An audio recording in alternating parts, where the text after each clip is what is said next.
एक व्यक्ति पहाड़ों में रहता था। उसका घर पहाड़ों में ही था। उसके घर की खिड़की से पहाड़ दिखाई देते थे और वह खुशी खुशी अकेले ही अपना जीवन व्यतीत करता था।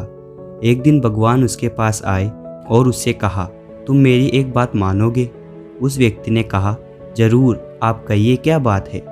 भगवान बोले, सामने जो पहाड़ है उस पहाड़ को तुम्हें रोजाना धक्का लगाना होगा। उस व्यक्ति के शुरू में कुछ भी समझ नहीं आया, लेकिन प्रभु का आदेश था तो उसे मानना ही था। वह अगले दिन गया और अकेले उस पहाड़ को धक्का लगाने लगा।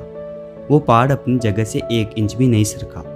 थोड़ी देर ऐसा करने के बाद वो अपने घर चला गया। अगले दिन फिर वो पहाड़ को धक्का लगाने गया और धीरे धीरे ये काम उसकी दिनचर्या का एक भाग बन गया।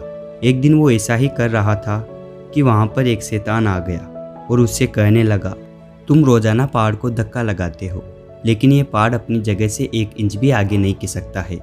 फिर तुम ऐसा करके अपना समय बर्बाद क्यों कर रहे हो? तुम इस पहाड़ को कभी नहीं हिला सकते। उस व्यक्ति को थोड़ा ख्याल आया कि बात तो ठीक है, लेकिन तुरंत ही उसने मन में सोचा कि मुझे भगवान ने आज्ञा दी है, मैं इसका पालन जरूर करूँगा। ऐसे ही वो करता रहा। एक दिन उदास होकर वो बैठ गया और सोचने लगा, मैं धक्का तो लगाता हूँ लेकिन पहाड़ तो हिलता भी नहीं। मेरी तो सारी मेहनत बेकार जा रही है। और इस काम के लिए भगवान को कोसने लगा।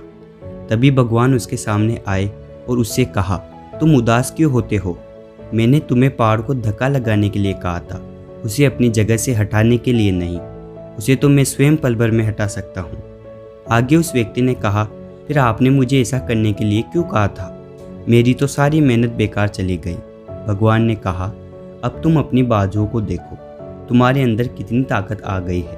पहले ये ताकत नहीं थी, तो तुम्हारे अंदर शक्ति बढ़ने के लिए, तुमको शक्तिशाली बनाने के लिए मैंने यह आज्ञा दी थी। अब वो व्यक्ति समझ चुका था। दोस्तों, हम भी जीवन में कई ऐसे कार्य करते हैं जिनका हमें कोई औचित्य नज़र नहीं आता या उनका प्रत्यक्ष लाभ हमें दिखाई नहीं देता, और लोग उन सभी कार्यों को निरर्थक बताते रहते हैं। लेकिन उन कार्यों के पीछे अनेक अप्रत्यक्ष लाभ हमें मिलते रहते हैं। ऊपर से देखने में हमें लगता है कि क्या फ़ायदा हुआ है, लेकिन कितना बड़ा फ़ायदा अनजाने में ही हो जाता है। इसका हमें पता भी नहीं रहता है, जैसा उस व्यक्ति के साथ हुआ था। इसलिए ही तो कहा जाता है, जो भी होता है हमेशा अच्छे के लिए होता है। दोस्तों, ये थी आज की कहानी आपको कैसी लगी हमें कमेंट बॉक्स में कमेंट करके बताएं, और ऐसी ही कहानियाँ सुनने के लिए हमारे चैनल कथा जोन को सब्सक्राइब करें। धन्यवाद।